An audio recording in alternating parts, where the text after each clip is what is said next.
გამარჯობა. დღევანდელ გადაცემას ქართული ოცნების დეპუტატის ნიკოლოზ სამხარაძის განცხადებით დავიწყებ, რომელიც ტექსტად წაიკითხავთ, რომელიც თურმე ლუქსემბურგში ბრძანდებოდა. ვთხოვეთ ლუქსემბურგის მხარეს, რომ ევროკომისიასთან დააყენოს საკითხი საქართველოსთან დიალოგის განახლებაზე. შეხვედრა საკმაოდ საინტერესოდ წარიმართა. დღეს ასევე შეხვედრა გქონდა საგარეო საქმეთა სამინისტროში ჩვენი ვიზიტის ფარგლებში და აქაც ვთხოვეთ ლუქსემბურგის მხარეს, რომ საქართველოსთან დიალოგი განახლდეს. ჩვენ მზად ვართ ნებისმიერ ფორმატში დიალოგის განსანახლებლად, ასევე მზად ვართ კრიტიკულ საკითხებზე სასაუბროდ, მათ შორის კანონთან დაკავშირებით, რომელიც იყო ფორმალური მიზეზი ევროკავშირსა და საქართველოს შორის დიალოგის შეჩერების.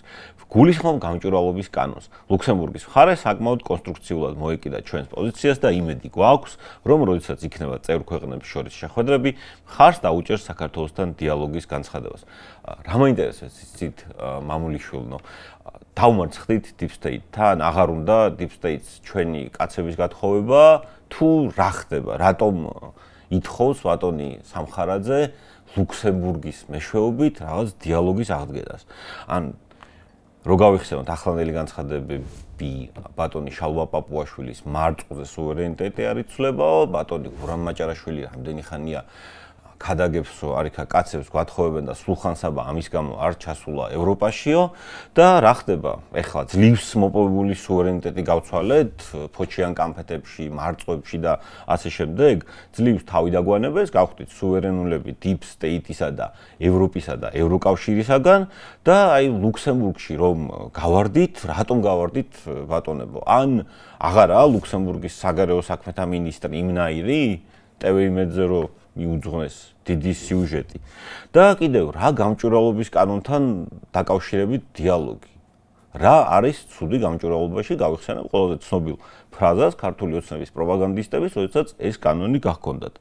და საერთოდ ისე ხო არ მოხდა შემთხვევით, რომ ერთადერთი რაც გამჭვირვალობის კანონის მიღების შემდეგ აღმოაჩინეთ, არა ისოს არასამთავრობოები ძარცვავდნენ ქვეყანას, არამედ ის, რომ ამ ქვეყანას საკუთარი მთავრობა ძარცვავდა. და ძარცვასა და კორუფციაზე გადავალ, გავრცელდა ინფორმაცია, რომ სუსმა, რომლის თლად უფროსიც ბატონი გრიგოლ ლილუაშვილი ცოტა ხნის წინ თავად დაიჭირეს კორუფციის ბრალდებით, მათ შორის თურქი ბიზნესმენისგან $1,000,000 ქრთამის აღების ფაქტზე, ძებნა გამოაცხადა 7 პირზე, მათ შორის ბატონ დავით ფერაძეზე, რომელიც თურმე მე არ ვიცოდი სიმართლე გითხრათ, საქართველოს რკინიგზას 2017 წლიდან 2025 წლამდე ხელმძღვანელობდა.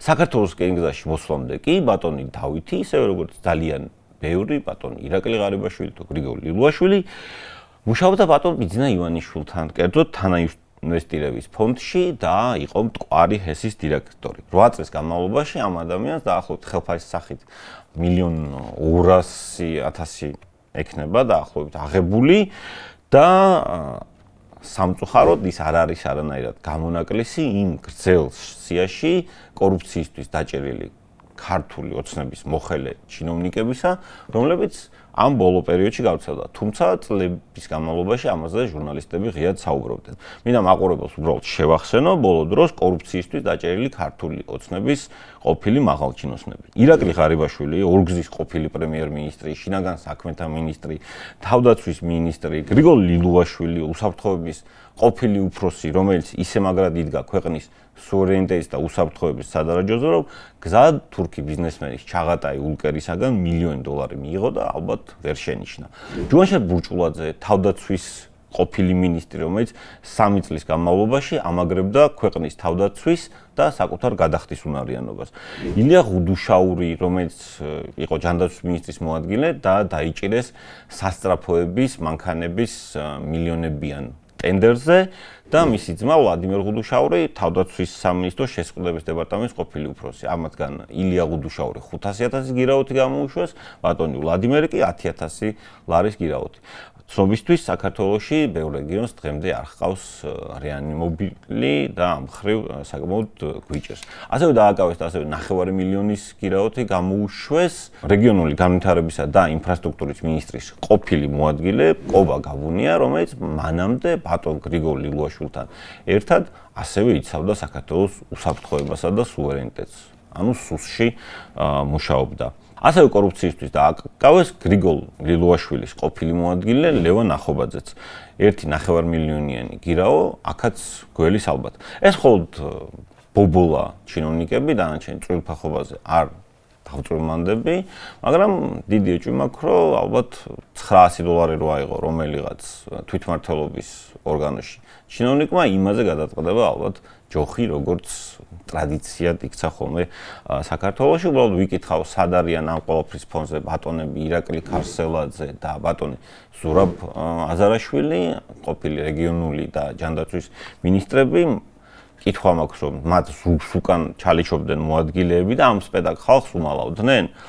თქვენ კი მინდა უბრალოდ შეგახსენოთ, რომ არ არსებობს კორუფციაზე ამაზრზენი დანაშაული. კორუფცია ეს არის საკუთარი ხალხის ყველაზე დიდი მტრობა და ის ფული, რომელსაც ჩინოვნიკი რეანიმობილზე იპარავს, ეს ფული ნიშნავს იმას, რომ რეანიმობილმა სადღაც ვიღაცას ვერ მოუსწრო. და გადაცემის მეორე ნაწილში მინდა ძალადობაზე და გულგრილობაზე გესაუბროთ. კადრები, რომლებიც TV პირველის ეთერში ვიხილეთ და ამ კადრებს მანამდე კიდევ გორში მომხდარი ძალადობის ფაქტის კადრები უძღოდა. ამ კადრებზე ქართული ოცნების პროპაგანდამ რაღაც ეს სტრატეგია აერჩია ერთეულ ყველაფრისგან მოწყვეტილ ეპიზოდებად გაასაღა, თითქოს მსგავსი რამე არასოდეს არ მომხდარა და თითქოს მათ მიერ შექმნილ ძალადობისა და ტყუილის სისტემასთან ამ ყველაფერს საერთო არაფერი ჰქონდა. მაგრამ ამნეზიაც რო დაგვემართოს, ინტერნეტს არაფერი არ ავიწყდება და უბრალოდ რომ გავიხსენოთ ყველაზე გახმაურებული საქმეები 2016 წელი დემურ სტურუას თვითმკვლელობა და ყველაზე შემზარავი სიტყვები მისი ბოლო წერილიდან დედა დარჩი მარტო, მაგრამ რა ვქნა. 2019 წელი ლუკა სირაძის თვითმკვლელობა დიდუბე ჩუღურეთის სამმართველოს განყოფილებაში მისი დაკითხვის შემდეგ 2024 წელი ალბათ ყველას გახსოვთ სისხლიანი დარბევები რუსთაველზე, სისხლის გუბეები მარშრუტკებში და სიკვდილამდე ნაცემი ახალ და ძველ გაზრდები. ხო, ეს ჯერ კიდევ გაზაფხულზე დაიწყო გამჭვირვალობის ეგრეთ წოდებულ კანონთან დაკავშირებით და შემდგომ გაგრძელდა მას შემდეგ, რაც ირაკლი გობახიძე გამოვიდა და განაცხადა, რომ ევროკავშირში გაწევრიანება სულაც არ არის ჩვენი პრიორიტეტი და ინტერესი საგანი, თუმცა როგორც გადაცემის დასაწყისში ვთქვი, დღეს რატომღაც ისე დიალოგს აპირებენ ევროკავშირთან, ვერ ხვდები სიმართლე გითხრათ რატომ. 2025 წელი ალან ყაყიტაშვილი, დასუფთავების სამსახურის თანამშრომელი, რომელიც როგორც შენგა საქმეთა მის მოადგილე ალექსანდრე დარახველიძემ განაცხადა, შეუძლოდ გახდა და გარდაიცვალა და ეხლა წაიკითხავთ ალან ყაყიტაშვილის მეგობრის ირაკლი ტატუნაშვილის ჩვენებას, რომელიც იმავე განყოფილებაში იყო დაკავებული. ქვევით რომ ჩამიყვანეს, ჩემი მეგობრის ალანის ყვირილი მომეს. მაგის ხმას ყოველთვის გავარჩევდი, იმიტომ რომ დიდი ხანი ალანს ვიცნობ და ვმეგობრობ. ყვირილი განწირული ხმა მესმოდა, ყვირილის ხმა რომ გაჩერდა, სადღაც 20 წუთში მოვიდა სასწრაფო და ბიჭი წაიყვანეს. გუშინ გავიგე რომ ბიჭი გარდაიცვალა. და 2026 წელი გორი მოქალაქე პაპუნა ლოცულაშვილის ჯგუფურად ცემის ფაქტი პოლიციის თანამშრომლების მიერ. ამ ყველაფრის მერე ხელისუფლება ცდილობს დაგვარწმუნოს, რომ ეს ყველაფერი სისტემური არ არის. ეს რაღაც ერთჯერადი მოწყვეტილი მოვლენებია და მაშინ როგორ შეგვიძლია მოიხსენიოთ ძალადობა, რომელიც ყოველ წელს გვახსენებს თავს და ისიც თუ ვიდეო კამერაზე ვინმემ არ აღბეჭდა თავის მობილურით, სხვანაირად ვერ ვიგებთ. ჩვენ რეალურად არ ვიცით, რამდენი ფაქტი არის, რომელიც მოხდა, მაგრამ ამის შესახებ ვერაფერი გავიგეთ. როგორც მაგალითად 23 წლის სტიქაროსნის თემო ხადურის საქმეში, რომლის ცხედარიც 2024 წლის აგვისტოში თერჯოლაში ერთ-ერთ დინარაში იპოვეს და თემო ხადურის დედა ნინო გუშიანი პირდაპირ ითხოვს შვილის სავარაუდო მკვლელობაში მონაწილე პოლიციელების პასუხისმგებლობის დაყენებას. ნათქვამია რომ ძალაუფლება რყნის, აბსოლუტური ძალაუფლება კი აბსოლუტურად რყნის. ამას დაამატეთ დაუსჯელობის სინდრომი და მიიღებთ იმ სურათს, რაც სამწუხაროდ დღეს ჩვენ გვაქვს საქართველოში. და ხაზი მინდა გავუსვა, რომ ეს ყველაფერი არ არის რიგითი პოლიციელების ბრალი, ეს ყველაფერი არის ხელისუფლების ბრალი, ხელისუფლების რომელსაც უნდა რომ ხალხს ერთმანეთი სულდეს, ხალხი ერთმანეთს გადაკიდოს და ძველი რომაული პრინციპით გათიშე და იბატონე ხელმძღვანელობს. და ამ პროცესში მას შემსრულებლები უფრო სჭირდება, ვიდრე მუნდირის და ფიცის ერთგული ადამიანები. და კიდევ ერთ რამეს ვიტყოდი, რომ ფორმა არსებს ადამიანის შინაარსს, ადამიანის ძენს შინაარსს ფორმას. და ბოლოს გულგრილობაზე კადრები, რომლებიც ყველამ იხილა, როდესაც პატარა გოგონა სიმღერის დროს მოწყვეტით დაეცა და არავინ დაეხმარა. ამ კადრებმა გვანახა ყველაზე ცუდი რამ, რაც საზოგადოება შეიძლება დაემართოს და ეს არის ზუსტად იმ ავტორიტარიზმის დამსახურება, რასაც ამყარებს ქართული ოცნება. ყველა დიქტატურა ცდილობს ხალხი ერთმანეთისგან გათიშოს და გახადოს გულგრილი სხვისი გაჭირვების მიმართ. ზოგადად კი ჩვენ უნდა ვიკითხოთ რა არის ჩვენი სახელმწიფო და რას წარმოადგენთ როგორც საზოგადოება. რავს წარმოადგენთ ჩვენ ქართველები, საქართველოს მოქალაქეები. იმიტომ რომ დაუკვირდე კარფურში შეკრებილ ადამიანებსაც, რომლებიც ბულგარულის და ბადრიჟნის საყიდლად მიდიან, შეიძლება ჰქონდეთ სახელმწიფოს გარკვეული ნიშნები, მათ შორის მოსახლეობა, ტერიტორია, მთავრობა, მენეჯმენტი და კარფურსაც ყავს დაცვა. ძალადობრივი აპარატი, მოდი ასე ვთქვათ.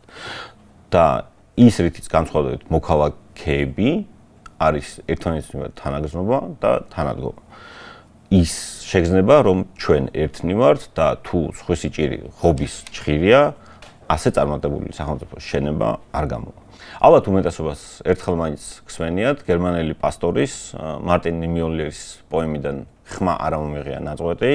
აი ნაცისტები ჯერ რომ კომუნისტებს მიადგნენ, მერე სოციალ-დემოკრატებს, მერე ებრაელებს და მას რომ ხმა არ მოუღია და ბოლოს აღმოაჩინა, რომ არავინ არ იყო ირგვლივ დარჩენილი, რომელიც მის დასაცავად ხმას ამოიღებდა. და როდესაც თქვენ მოგადგებიან, უბრალოდ უნდა იცოდეთ, რომ გვიანი იქნება.